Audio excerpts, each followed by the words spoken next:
will tell you 10 reasons why my previous school gone wrong. Number 1, high expectation like DPS. আমি এর আগে বিহারে আরা বলে একটি জায়গায় ডিপিএসে পড়াতাম। তো সেখানে এত ভালো অ্যাডমিনিস্ট্রেশন এবং আমাদেরকে অ্যাকোমোডেশন প্রোভাইড করা হয়েছিল, ওখানে অ্যাকোমোডেশনেই থাকতাম, সমস্ত রকমের কোঅপারেশন, সমস্ত রকমের সাপোর্ট ওখানে পেতাম।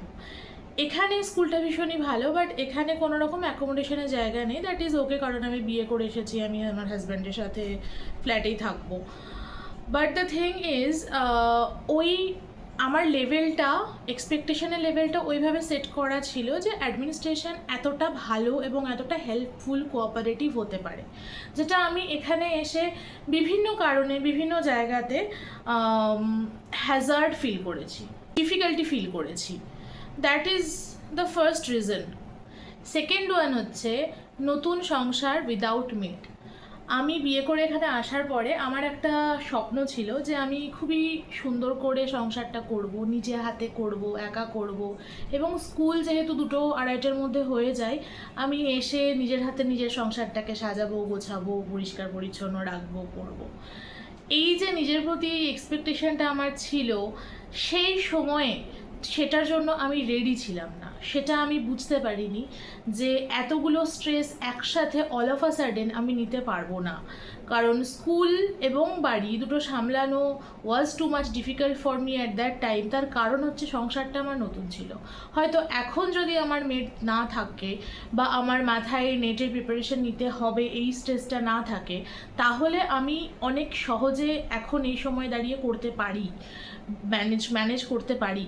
বাট তখন আমার জন্য ইট ওয়াজ টু ডিফিকাল্ট, যেটা আমি বুঝতে অনেক দেরি করে ফেলেছিলাম। স্কুল সামলানো এবং ঘর সামলানো, সকালবেলায় উঠে সমস্ত খাবার দাবার রেডি করে রেখে যাওয়া, নিয়ে যাওয়া, এবং বাড়িতে এসে সমস্তটাই একা হাতে, এবং স্কুলেরও অনেক কাজ থাকতো। বাড়ি চলে আসলাম মানেই যে স্কুল শেষ সেরকম তো নয়। যারা টিচার তারা সবাই জানবেন যে স্কুলে একাধিক কাজ থাকে যেগুলো আমাদেরকে বাড়িতে নিয়ে আসতে হয়।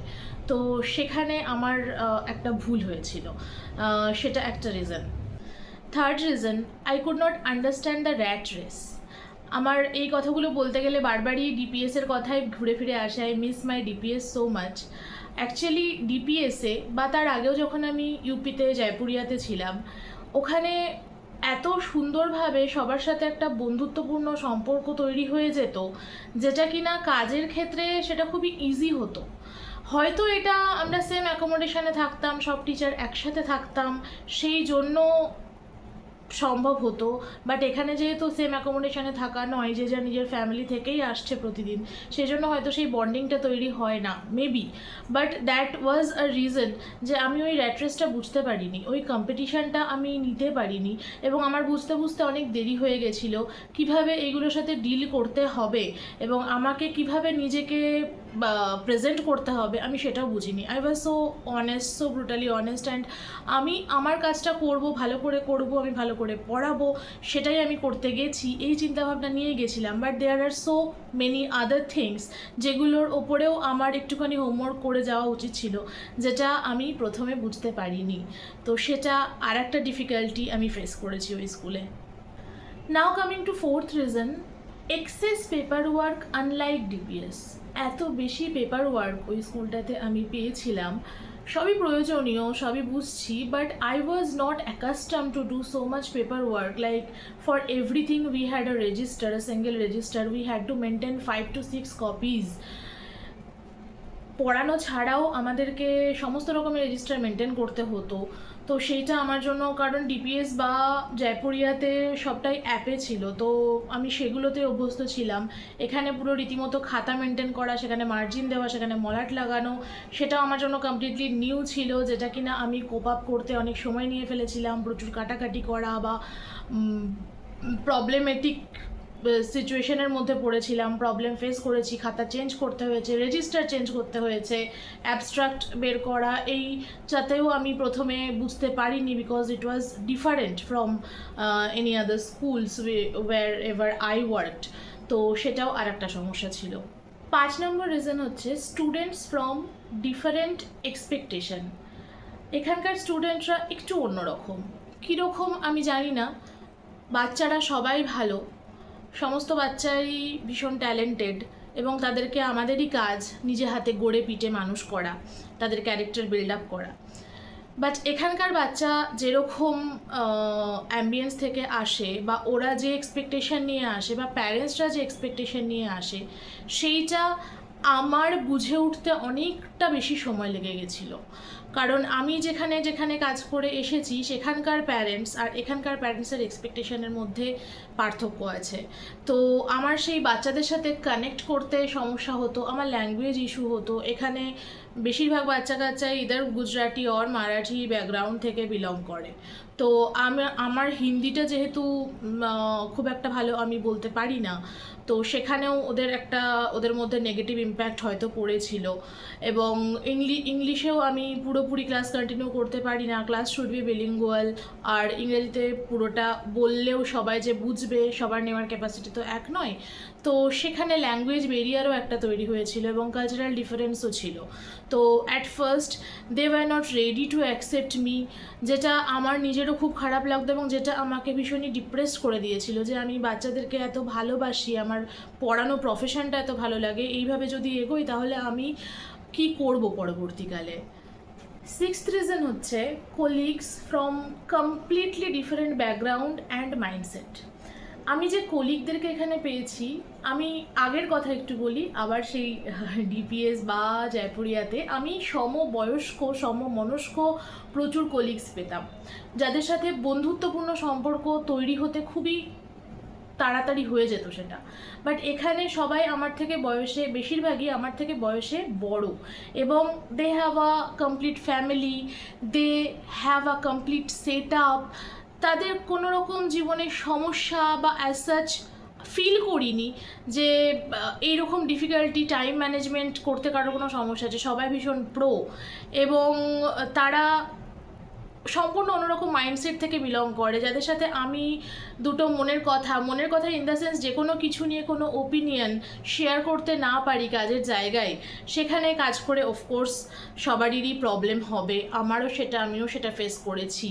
আমি এরকম এই ডিপিএসে মাই ব্যাড এই স্কুলটাতে এরকম আমি একজনও পাইনি যার সাথে আমি জমিয়ে গল্প করতে পারি। সেইটা ভীষণ দরকার না কাজের জায়গায়, ওয়ার্ক বেস্টি বলে একটা কথা হয়, যেটা আমি এখানে পেয়েছিলাম না। তো সেটাও একটা আমার চলার পথে বাধা হয়ে দাঁড়িয়েছিল এই স্কুলটাতে। আচ্ছা, সেভেন্থ রিজন হচ্ছে দ্য টাইমিং অফ স্কুল টাইমিংটা ছিল 6:50 বাস আসতো, 7:20 থেকে স্কুল বসতো, 6:50 বাসে আমার উঠতে হতো, যেটা আমার জন্য তখন ভীষণই প্রবলেমের জায়গা ক্রিয়েট করেছিল। তার কারণ আমি যদি আর আধ ঘন্টা বেশি পেতাম, বা আমি যদি অ্যাটলিস্ট 7টার পরে টাইমিংটা হতো, 10 মিনিটে কী যায় আসে, সবাই এটাই বলবে, বাট আমার জন্য ওটা তখন ভ্যারি করতো। কারণ আমাকে বাড়িতে ফিরেও আবার ঘরের পেছনে লাগতে হতো, স্কুলের কাজ করতে হতো, আমার শুতেই 12টা 12:30 বেজে যেত। এখন আমি আরও অনেক প্রোভাবে টাইম ম্যানেজমেন্ট করতে পারি, বাট তখন আমাকে এগুলো ফেস করতে হচ্ছে না, পুরো টাইমটা ম্যানেজ করা, কখন আমি সংসারের কাজ করব, কখন আমি স্কুলের কাজ করব, কখন আমি নিজের পড়া করব, কখন আমি কোনো একটা সিনেমা দেখে একটু রিক্রিয়েশন নেব। তো সেই 6:50 আমার জন্য, আমি 6:15 20ও বেজে যেত ঘুম থেকে উঠতে, তারপর প্রচণ্ড তাড়াহুড়ো করে স্নান পুজো রান্নাবান্না সমস্তটা করে স্কুল বাসে ওঠা was very much depressing for me. এবং সকালবেলাতে এখানে একটা গান বাজে, মানে এই শহরটাকে স্বচ্ছ পরিশুদ্ধ রাখার জন্য একটা গান, সেটা প্রতিদিন সকালেই বাজে। ওই গানটা আমার জন্য একটা কেমন যেন নাইটমেয়ার হয়ে গেছিলো। মানে সকালবেলায় উঠে আমি ভীষণ ডিপ্রেসড হয়ে একা একা রেডি হচ্ছি, এবং ওই গানটা বাজছে, তারপরেও আমি বহুদিন পর্যন্ত ওই গানটা জাস্ট নিতে পারতাম না। এই হচ্ছে কন্ডিশন, মানে ওই টাইমিংটা যদি একটু এগিয়ে থাকতো তখন, সেই সময়ে। এখন আমাকে যদি এখন বলে 6টায় বেরোতে হবে, I will be ready, but তখন এটা আমার জন্য ডিফিকাল্ট হয়ে গেছিলো। আমি জানি না কেন, আমি জানি না, মানে সবটা মিলেমিশে একটা নেগেটিভ সিচুয়েশান তৈরি করেছিল কি না, but it was difficult for me. 8th reason হচ্ছে school activity. As per CBSE স্কুলে আমাদের প্রচুর অ্যাক্টিভিটি করাতে হয়, সমস্ত রকম সাবজেক্ট ইন্টিগ্রেটেড অ্যাক্টিভিটিও হয়, এবং তাছাড়াও এই স্কুলেও অ্যাক্টিভিটি হতো, অ্যাজ পার সিবিএসসি যেরকম যেরকম বলা আছে সবটাই হতো। বাট আমি কখনো কোনো স্টুডেন্টস পার্টিসিপেট করছে বা কোনো অ্যাক্টিভিটি হচ্ছে স্কুলে, অন্য বাচ্চারা সেটা দেখছে সেটা হতে দেখিনি, এক্সেপ্ট অ্যানুয়াল ফাংশন। বাদ বাকি যে কোনো কিছুই যখন হতো, ওই যারা পার্টিসিপেন্টস তাদেরকে ডেকে নিয়ে একটা জায়গাতে বসিয়ে কিছু 2-3 জন টিচার নিয়ে ওই অ্যাক্টিভিটিটা করিয়ে নেওয়া হলো। এতে করে বাকি বাচ্চাদের সেটা দেখার সুযোগ হয় না, যেটাতে করে আমার মনে হয় বাচ্চাদের মানসিক বিকাশে খুব হেল্প করে এই অ্যাক্টিভিটিগুলো, সেই জন্যই সিবিএসসি রেখেছে, তাই না? তো বাচ্চাদের সেটা দেখলে বাচ্চারা মোটিভেটেডও হয়। ডিপিএসে যেরকম একটা আঁকার অ্যাক্টিভিটি হচ্ছে, পুরো লন জুড়ে বাচ্চারা বসে আঁকছে, তো that fun is needed in study as well. নাহলে আজকালকার বাচ্চাদেরকে দরজা বন্ধ করে একটা ক্লাসরুমের মধ্যে লেকচার দিয়ে বোঝানো দেখানো সম্ভব নয় পুরো জগৎটাকে। তো আমার মনে হয়েছে যে that school needs to improve in their activity style and technique, whatever the in charges are, they should think about it. নবম কারণে আমি যে বিষয়টা নিয়ে কথা বলবো সেইটা নিয়ে আমার অ্যাকচুয়ালি কথা বলার কিছু নেই, কারণ এটা নিয়ে আমি কথা বলতে পারি না বা কমফোর্টেবলও নই। সেটা হচ্ছে politics. This is a very small place, small town. Silvassa is a very small town. এখানে সবাই চাকরি করতে আসে এবং ভাবে যে এইটাই হয়তো আমার জীবনের সেটেলড একটা জব, এবং সেইটা নিয়েই তারা খুশি। প্রত্যেকটা মানুষের আগে এগিয়ে যাওয়ার বা নিজের লাইফটাকে ইমপ্রুভ করার একটা টার্গেট থাকা উচিত বলে আমার মনে হয়। আমি আজকে স্কুলে পড়াচ্ছি, আমি পরে কলেজে পড়াবো, আমি একটা এরকম একটা কিছু করব, বা এইটা plan A, plan B, plan C, plan D এরকম থাকবে, বা আমার এটা শখ, বা একদিন আমি এটা অ্যাচিভ করব। এই জিনিসগুলো প্রত্যেকটা মানুষের কাছে থাকা ভীষণ জরুরি বলে আমার মনে হয়। তাহলে কি হয়, আমরা সবাই নিজেদেরকে নিয়ে বিজি থাকি, আমরা অন্য কে কী করলো বা কেউ যদি আমার থেকে একটু এগিয়ে যায় তাহলে আমার সেটাকে অ্যাজ এ চ্যালেঞ্জ নিতে সুবিধা হবে, নট অ্যাজ এ জেলাসি। আমি যদি কেউ আমার থেকে এগিয়ে যাচ্ছে বলে জেলাস ফিল করি এবং আমি যদি সেটার এগেনস্টে কোনো স্টেপ নিই, সেইটা that should not be accepted. এবং আমি এটা ফেস করেছি। আমার যাই কিছু কোয়ালিফিকেশান, আমার স্যালারি যেটা ছিল সেটা আমার মনে হয়েছে এই স্কুলটার জন্য মোর দ্যান এনাফ, এবং যেটা বেশিরভাগ টিচারই হয়তো ড্র করে না, সেইটা আমার মনে হয়েছে কোথাও একটা আমার এই জার্নিটাতে একটা নেগেটিভ ইম্প্যাক্ট ফেলেছে। আমাকে প্রত্যেকটা পদে পদে, আমি তো এমন নয় যে একদমই আমার কোনো জ্ঞান নেই বা আমি কোনো এক্সপিরিয়েন্সড নই, একদম ফ্রেশার যে আমাকে সব কিছু বলে দিতে হবে, সব কিছু আমাকে ইমপ্রুভ করিয়ে দিতে হবে। তো আমার কমিউনিকেশানেই প্রবলেম হতো, আমি ওদের সাথে কমিউনিকেট করতে পারতাম না। This is completely my fault, I acknowledge it, but the problem is the problem. যেটা প্রবলেম সেটা প্রবলেম। আমি কমিউনিকেট করতে পারতাম না, আমি যেটা ভাবতাম আমি সেটা বোঝাতে পারতাম না, ওরা যেটা বলতে চাইছে সেটা আমি বুঝতে পারতাম না, এই যে একটা গ্যাপ। এবং আমি শেষের দিকে বুঝতে পেরেছি, এবং আমাকে এসে কিছু টিচার যাদের সাথে শেষের দিকে হয়তো আমার ভালো সম্পর্ক তৈরি হয়ে গেছিলো, কিছুটা বন্ধুত্বপূর্ণ, তারা এসেও বলেছে যে ম্যাম এইরকম এরকম হয়েছে তোমার সাথে, যেগুলো আমি ওপেন ভিডিওতে আর শেয়ার করতে চাই না এবং আমি ভুলে যেতে চাই। বাট দ্যাট টাইম আমাকে কাউন্সিলিং করাতে হতো, আমার ভীষণ কষ্ট হতো, বুকের মধ্যে একটা পাথর মনে হতো যেন চাপা দেওয়া আছে। আমি ওখানে যেতাম স্কুলে, আমি একা একটা জায়গায় নিজের ব্যাগটা নিয়ে বসতাম এবং আমি সেখানেই সারাটা দিন কাটাতাম। আমার ইচ্ছে করতো না আমি কারোর সাথে কমিউনিকেট করি, কোনো কথা বলি, কোনো মজা করি, একসাথে টিফিন খাই, একসাথে কোথাও একটু স্কুলের কোনো একটা কাজ একসাথে শেয়ার করি। আমার এগুলো ইচ্ছে করতো না। আমার মনে হতো যে this is my duty, this is my job, I have to finish it and I have to go home. আমি কতক্ষণে বাড়ি যাব। যেটা আমার মাউন্ট লিটেরাতে এখানে এসে আমার ভীষণ ভালো লাগছে। আমার এরকম কিছু মনে হয় না, everyone is very friendly to me. আর প্রথম দিন থেকেই আমাকে ডেকে এসে কথা বলা, পরিচয় করা, আর সেটাই খুব নর্মাল নয় কি? একটা অফিসে বা একটা কোনো কাজের জায়গায় যে নতুন আসবে তাকে বাকিরা সবাই ওয়েলকাম করে নেবে, এটাই তো স্বাভাবিক। বাট পুরোনো স্কুলে না, আমি সেটা পাইনি। এটা আমাকে ভীষণ ডিপ্রেসড করে দিয়েছিল। এবং পলিটিক্স নিজের সাবজেক্টে, নিজের ক্লাসে ডিফারেন্ট ডিভিশনে।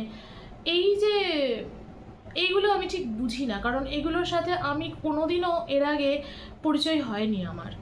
আমি জিপিএসে বা ইউপিতে আমি এই জিনিসটা ফিল করিনি, এই জিনিসটা আমি ফেসই করিনি কোনোদিন। এই জন্য এটার জন্য আমি মানসিকভাবে ভেঙে পড়েছিলাম ভীষণ, যে আমি একটাই কাজ করছি, স্কুল করছি, আমি নেটের পড়া পড়তে পারছি না, আমি নিজের জন্য কোনো রিক্রিয়েটিভ কিছু করতে পারছি না, আমি সেই কাজটাও ঠিকভাবে করতে পারছি না, এবং আমার সংসারটাও ঠিকভাবে হচ্ছে না। এখানেও অনেক খামতি থেকে যাচ্ছে, ওখানেও অনেক খামতি থেকে যাচ্ছে। এই সমস্ত ভেবে ওভারথিঙ্ক করে এবং টাইম ম্যানেজমেন্ট আর কত ভালো হলে আমি এই সব কিছুর সাথে মানিয়ে নিতে পারবো, এইটা ভাবতে ভাবতে আমি মানসিকভাবে বিপর্যস্ত হয়ে গেছিলাম। সো এটা করা উচিত নয় আমার মনে হয়। And here is the last one, but not the least. This is very important for me. The reason is the school uniform. এই স্কুলে ইউনিফর্ম ছিল, কীরকম ইউনিফর্ম ছিল, শাড়ি ছিল দুটো, যেটা কিনা সোম বৃহস্পতি পরতে হবে, আর একটা মঙ্গল শুক্র পরতে হবে, আর একটা সালোয়ার কামিজ ছিল যেটা বুধ আর শনির জন্য। এই তিনটে ইউনিফর্ম ছিল, এই তিনটে পরেই কন্টিনিউয়াসলি স্কুলে যেতে হবে। আমি দেখে এসেছি, শিখে এসেছি যে teachers should always be presentable. ওই রকম একটা শাড়ি পরে প্রত্যেকটা দিন how can I look presentable or how can I feel confident, আমি সেই কনফিডেন্সটাই পেতাম না ওই ইউনিফর্মটা পরে। হয়তো এটা সবার জন্য comfortable, but I am not comfortable in it. আমার এই স্কুলেও ইউনিফর্ম আছে, বাট সেটা শুধুমাত্র সোমবার আর শনিবার পরতে হয়, বাকি দিনগুলো you can wear whatever you want. এবং প্রচুর রেস্ট্রিকশনস ছিল, you have to tie your hair, you can't wear leggings and all, প্রচুর কিছু ছিল। ডার্ক লিপস্টিক পরা যাবে না। আমার মনে হয় এইগুলো না বেরিয়ার, কারণ একটা টিচারকে একটা স্টুডেন্ট রোল মডেল হিসেবে দেখে। যদি স্টুডেন্ট দেখে যে টিচার অলওয়েজ ওয়েল প্রেজেন্টেবল হয়ে আসছে, ডিসিপ্লিনড, এবং তার একটা নিজস্ব ব্যক্তিত্ব আছে, সেটা দেখে স্টুডেন্টরা শেখে। যদি স্টুডেন্ট দেখে যে এ তো ক্যাসে ভি আ যাতে হ্যাঁ, এই যে একটা থট, এবং সমস্ত টিচারদেরকে দেখেই এরকমই একটা মনে হতো এক্সেপ্ট 1-2। তো আমি যেখানে আমার নিজের ব্যক্তিত্ব প্রকাশ করতে পারি না, সেখানে আমি কিভাবে কমফোর্টেবল হব, সেখানে আমি কিভাবে 100% দেবো। এর জন্য এটা আমার ভীষণভাবে একটা ব্যারিয়ার মনে হয়েছে। আমার মনে হয়েছে অ্যাটলিস্ট যদি আমি সপ্তাহে 3টে দিনও নিজের সেই স্বাধীনতাটা থাকতো, যে আমি নিজের মতন পোশাক আশাক পরে যাচ্ছি, আমি শাড়ি পরতে ভীষণ ভালোবাসি, বা যে কোনো সালোয়ার কামিজ হোয়াট এভার আমি যদি পরে যেতে পারতাম, যেটা শালীন কোট অ্যান্ড কোট বাচ্চাদের জন্য বা স্কুলের জন্য, শালীন অশালীন বলে কিছু হয় না, আমি একটা স্ট্যান্ডার্ডের কথা বলছি, তাহলেও আমি অনেকটা আমার পার্সোনালিটিটাকে গ্রো করতে পারতাম, বা আমি শো করতে পারতাম। I could be more confident enough to give my 100%। তো এইটা আমার জন্য ভীষণ একটা না ডিপ্রেসিং, মানে একটা শাড়ি সারাটা বছর ধরে পরছি, দুটো শাড়ি এবং একটা চুড়িদার, যেটা কিনা ভাঁজ হয়ে যাচ্ছে প্লিটগুলো, এবং সেটাই পরে যেতে হবে, সেই ব্লাউজটাই পরে যেতে হবে। This is very hectic for me. তো সেই জন্য এই সমস্ত কিছু মিশিয়ে আমার ওই স্কুলটা ভালো যায়নি। Though the school was very nice, the principal ma'am was very nice, and colleagues are individually very nice, but somehow আমি ভুল সময়ে ভুল জায়গায় এসে পড়েছিলাম, এবং এটা হওয়ার ছিল, সেই জন্য হয়েছে। তার থেকে আমি অনেক কিছু শিখেওছি, যার জন্য আমি পরবর্তীকালে অনেক চেঞ্জ করতে পেরেছি নিজেকে, নিজের ওপরে অনেক ওয়ার্কআউট করেছি, এবং আরও বেশি হার্ড ওয়ার্কিং হয়েছি। সেটা একটা ভালো দিক, আমি তো এভাবেই নিই যে ওই একটা বছর হয়তো maybe was a lesson for me. That's it. এগুলো আমার শেয়ার করার ছিল, যাতে আমি পরেও দেখতে পারি কখনো, এবং কারোর কিছু হেল্প হয় যদি এটা দেখে, তাহলেও আমার ভালো লাগবে। আদারওয়াইজ জাস্ট থাকবে চ্যানেলে। ওকে, ভালো থাকবেন সবাই, টাটা।